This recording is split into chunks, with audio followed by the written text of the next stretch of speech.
do it again because I can't see it.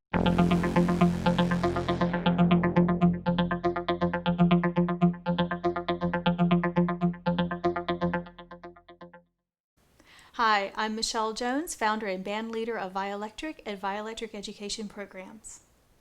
Traditional string instruments such as the violin, viola, and the cello need to have their strings changed fairly frequently, usually about once every 6 to 12 months, or when the string stops responding the way that you would like it to. It's actually rather easy to change the strings on our instruments, but the best way is to do it one at a time. For this instrument, this is a viola, and my A string has stopped responding the way that I would like it to. Even though it still sounds in tune, it doesn't respond the way that I want it to. So I'm going to first remove it. I follow the string to the peg, which is this is my A peg, and then I'm going to loosen it all the way until it comes out, and then I remove it from the fine tuner at the tailpiece. I may need this string as an emergency, so I'm going to hold on to it by wrapping it and putting it away with my packaging. I take my new A string straight out of the package and unwrap it.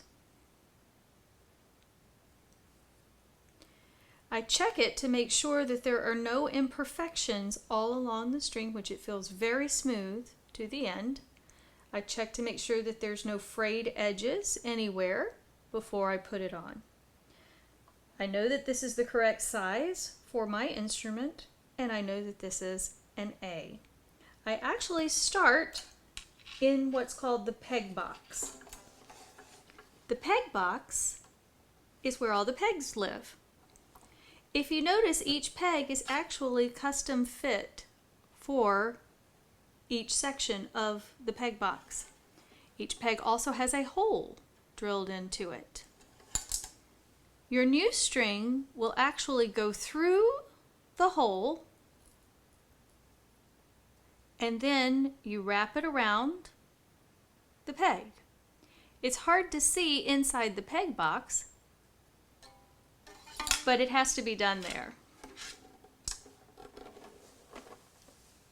One thing to be careful of is to not cross any of the strings once they are inside the peg box. Each one should be straight down the instrument. Taking my new string, I know it goes on the outer edge and goes to this peg. I find the hole, I feed the string through the hole, but then I have to be very careful. I wind towards the scroll, but my first round I want to stay to the left of the peg box, and then once I've made one full rotation, I will cross the string back over to the outer edge. This is creating a knot in place to help hold the string so it won't slip. Now as I continue to wind the peg, the string will wind towards the outer edge of the peg. I don't want to go too far because I still need to make sure that this end is secured where it belongs. So I'm going to hold tension on the peg and the string, and I feed this into my fine tuner. If there is no fine tuner, it just goes in the hole and will lock in place underneath in the tailpiece. Now I've got tension from both sides. I will continue to wind the peg with the string going towards the outer edge. And as I do so, I make sure that it finds the groove here for the string in the nut, and we find the groove in the bridge. Now that the string is pulled tight, we want to start to tune it up. So we have to always turn towards the scroll in small motions as we move higher in pitch to the A.